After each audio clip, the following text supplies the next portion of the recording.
Hello everyone, I am Dr. Sridhar Raj. Today we will try to understand something about the administrative system in the United States. Some of the objectives of this session are to understand how different philosophies have shaped political and administrative system in America, to understand the political and administrative features of America, to understand the functioning of the civil services, to understand the role of the pressure groups in US administration. Introduction.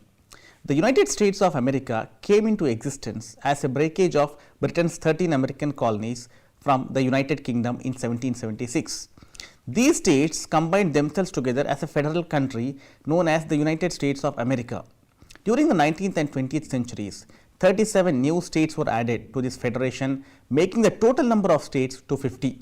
In American history, the Civil War 1861 to 65 and the Great Depression of the 1930s are the two most traumatic experiences. Encouraged by victories in World Wars I and II and the end of Cold War in 1991, the US has succeeded in establishing its hegemony throughout the world. Its economy is marked by steady growth and low rates of unemployment and inflation. Liberal philosophy. The US philosophy of liberal economy is getting wider recognition even when other countries are engaged in carrying drastic transformations in their economies in consonance with its popular philosophy of liberalization, privatization and globalization. Today, the US is a federation of 50 states. It has a written constitution and the powers are clearly divided between the center and the federating units. In political terms, the US is a democratic republic where the head of government is elected. There exists presidential form of government in which all the executive powers are vested in the executive. Its legislature, popularly called Congress, is bicameral and consists of the House of Representatives, the lower house, and the Senate, the upper house. As against the other parliamentary democracies of the world, in America, the Senate, the upper house, is considered as more powerful chamber than the House of Representatives, that is called lower house. Its strength is constant, 100. And every federating unit, irrespective of its size, sends 2 members to it. Apart from this, there exists an independent judiciary which enjoys sufficient power of judicial review. It is a custodian of the fundamental rights of the citizens and the US Constitution. All the 3 organs of the government in America are closely interwoven with each other through the doctrines of separation of power and checks and balances. British impact. During the 17th and 18th centuries, a large number of Europeans migrated to America and settled there. Among these settlers, majority of the immigrants were from the British Isles, who regarded themselves as transplanted Englishmen. They were inheritors of the English historical experience. During the century and a half of the colonial period, these Englishmen in the New World gradually formed their own views as to their rights vis-a-vis the British Crown and the government in homeland. Therefore, the British ideas got more currency in America during its formative years. Their impact is visible on the socio-political life of the people in America. While writing the US Constitution, the American founding fathers brought to their task a comprehensive knowledge of and attraction to a variety of historical political experiments and statements of political philosophy, which guided in building an American political edifice on the British foundation. The local public corporations fully reflect the impact of Anglo-Saxon jurisprudence. The idea of having a constitution was also derived from the British, though it is a separate matter that whereas Britain has an unwritten constitution, the US has a written one. Moreover, rule of law, which has remained a central aspect of British political philosophy, was adopted as a prominent political value in the US and became a salient feature of the US administration. The impact of ideas of Hamilton, Jefferson and Madison. Though the 13 American colonies declared themselves independent states in July 1776, they finally got independence in 1783 when the British recognized their independence.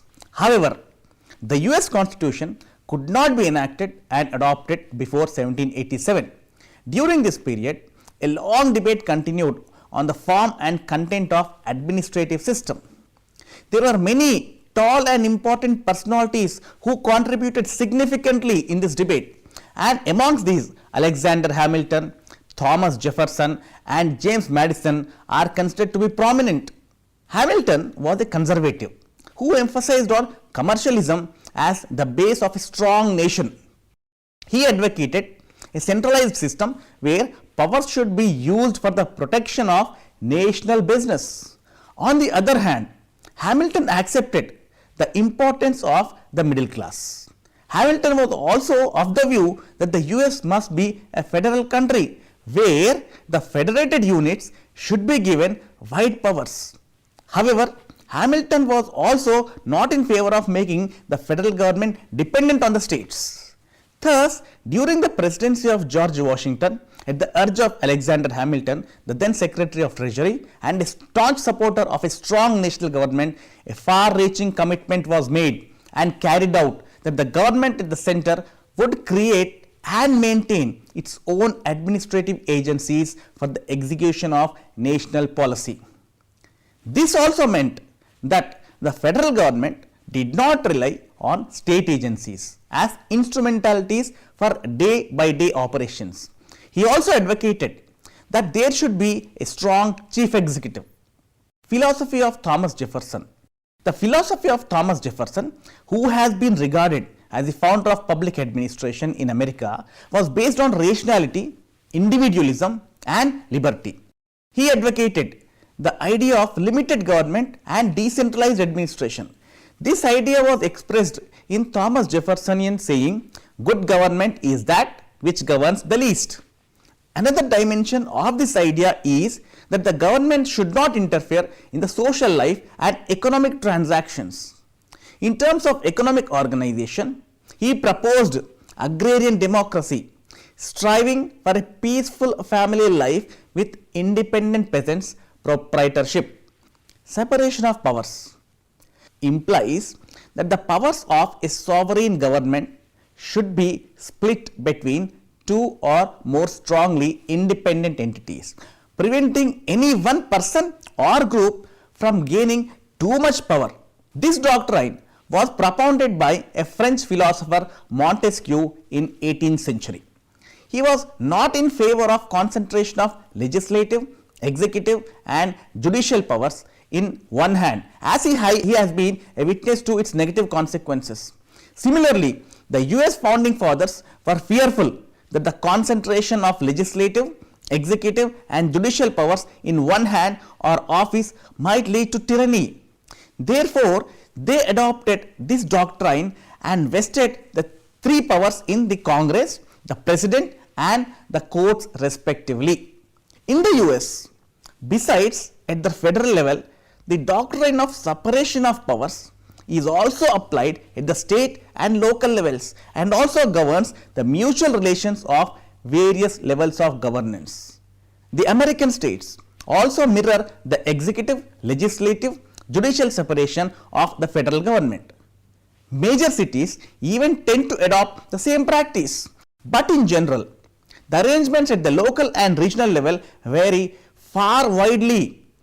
In many American states and local governments, executive authority and law enforcement authority are separated, where citizens are allowed to directly elect public prosecutors, district attorneys and state attorneys general. Checks and balances. However, since government is an organic whole, so a complete separation of the three organs of the government into watertight compartments would be neither feasible nor advisable nor workable. It is mainly because an absolute separation of the three wings of the government would mean that the three wings would frame their respective citadels. This may pull the government in divergent directions, thereby defeating the very purpose of the government. Keeping this in view, the US founding fathers adopted another doctrine of checks and balances.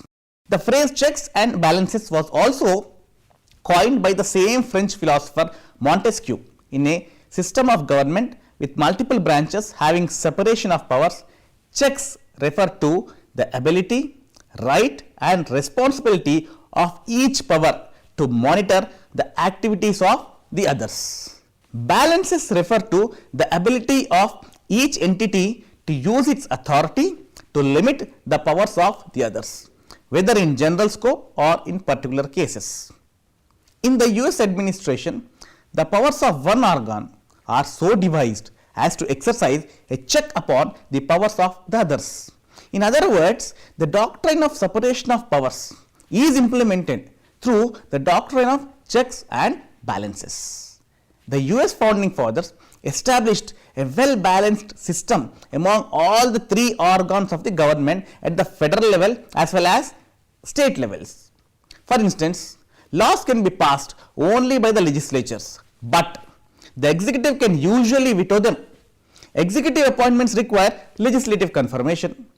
Treaties negotiated by the president must be approved by the Senate, and the courts are checked, for example, by possible impeachments of judges and denial of funds. Strong executive. The US Constitution provides for a presidential form of government where the president enjoys substantial powers. Today, the US president enjoys a strong position, and the powers and importance of this office have greatly increased in comparison to earlier periods.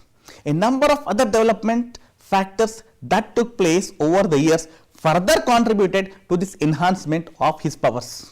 Thus, the Supreme Court has sufficiently enhanced his powers, particularly in all those matters where the Constitution was silent, and has vested all the implied powers in the executive. The statutes of Congress further made an addition to his powers. Moreover, the conventions and usages also proved significant in enhancing the powers of his office. His popularity emanates from the enormous powers he enjoys. He presides over the executive branch of the federal government, a vast organization numbering about 4 million people, including 1 million active duty military personnel. The US President is the chief executive officer of the country. He is both the head of the state and the head of the government. He is directly responsible to the people who elect him.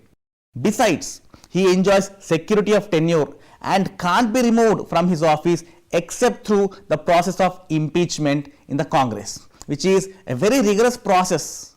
The process of impeachment can only be initiated if charges of serious nature are leveled against him. Federal structure. The US is a federal country of self-governing regions termed as states. Taken in the sense of multi-layer governance, federalism has a long history in the US.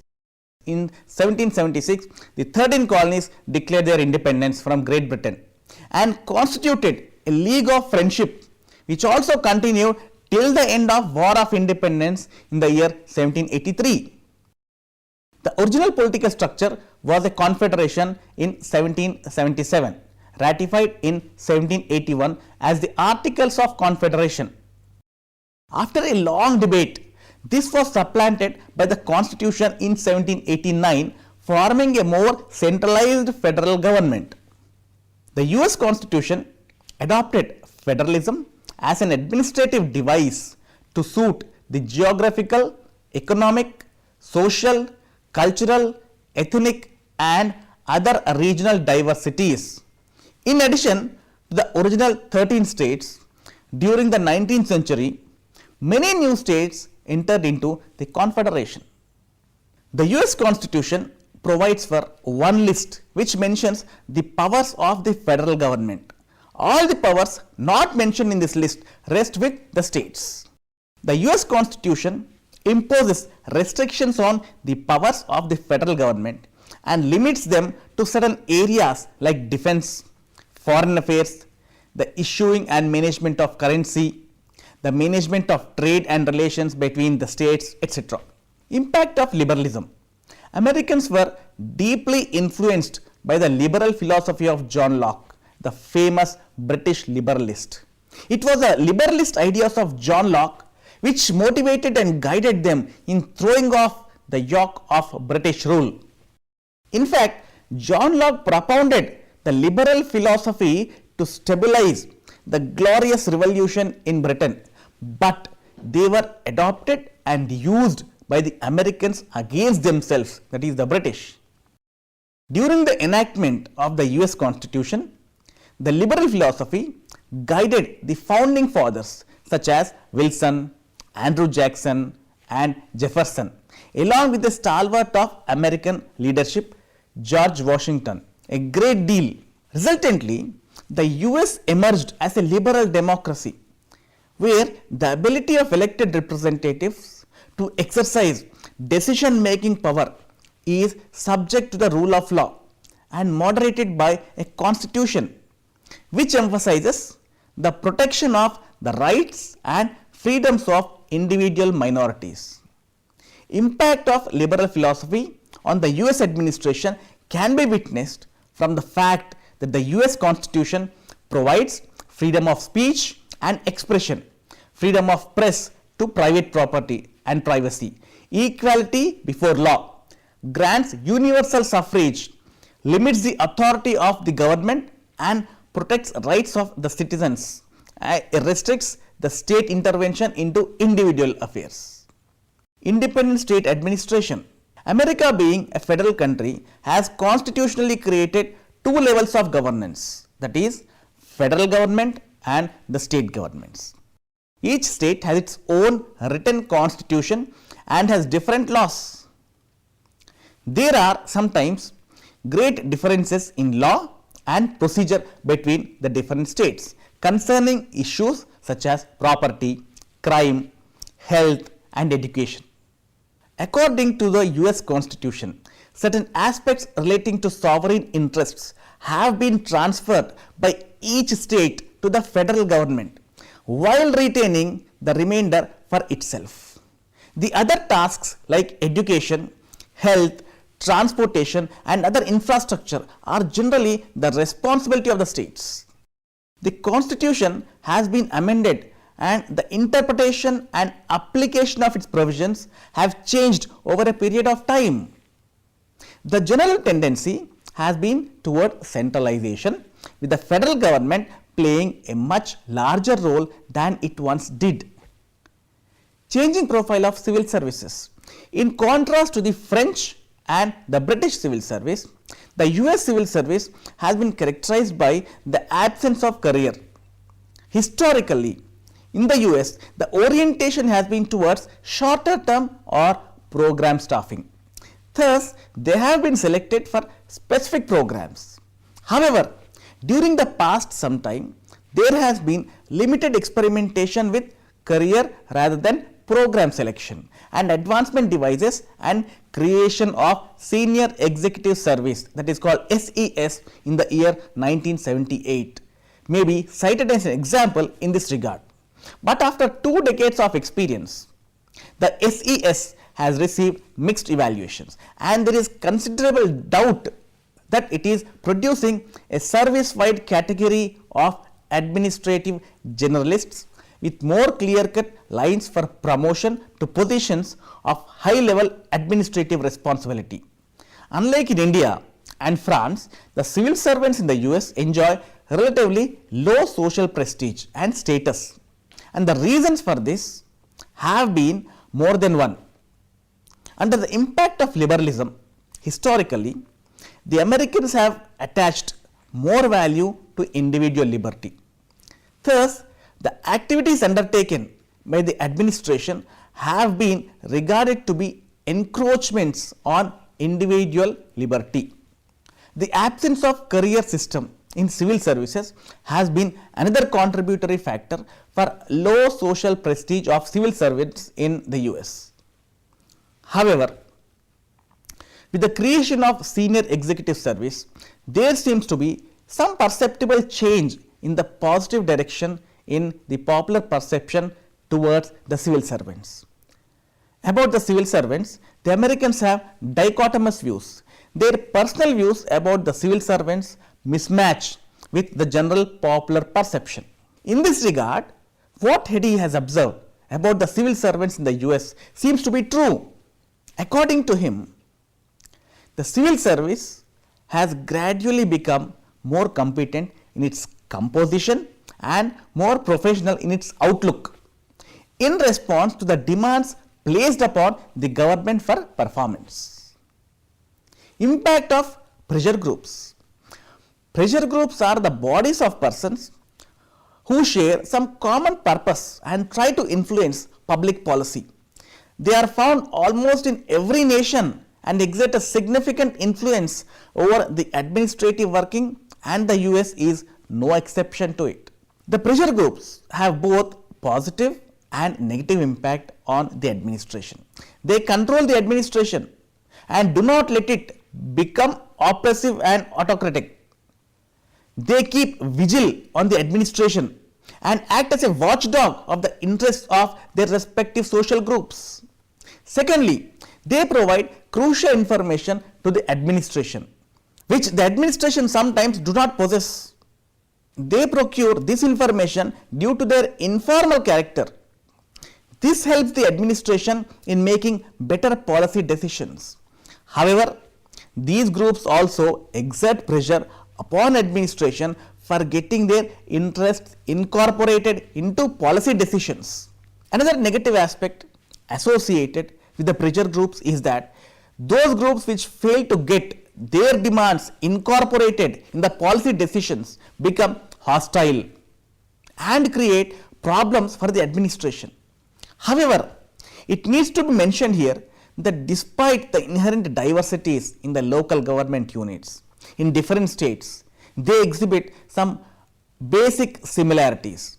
Broadly, there exists the general purpose and special purpose local government system in the US. Among the first category of local government units are included the counties, the cities, towns, townships, etc.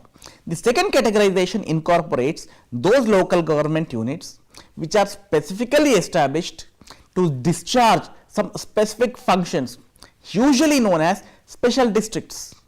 These districts are usually named after the function they discharge, such as school districts, natural resources districts, fire protection districts, urban water supply districts, housing and community districts, sewerage districts, park and recreation districts, library districts, hospital districts, and airport districts.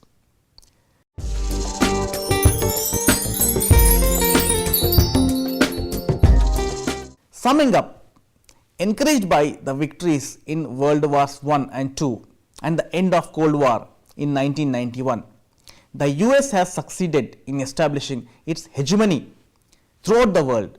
Its economy is marked by steady growth and low rates of unemployment and inflation. It has registered rapid advancement in the field of technology. Today, the US is a federation of 50 states. It has a written constitution and the powers are clearly defined between the center and the federating units. In political terms, the US is a democratic republic where the head of the government is elected.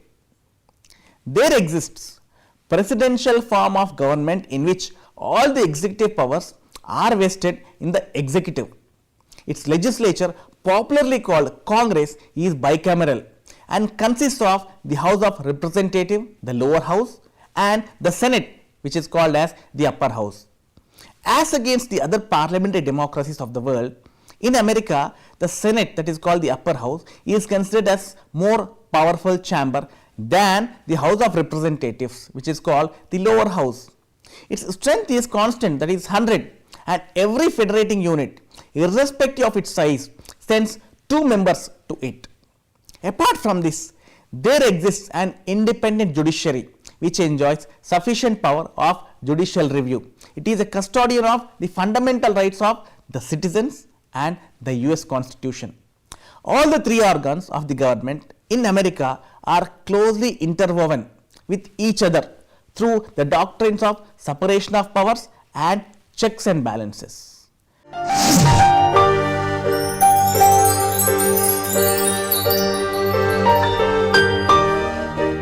Write about the administrative characteristics of United States of America. The second question is, what is the doctrine of separation of powers? Explain from the viewpoint of USA. Third question, what is the popular perception of civil services in US.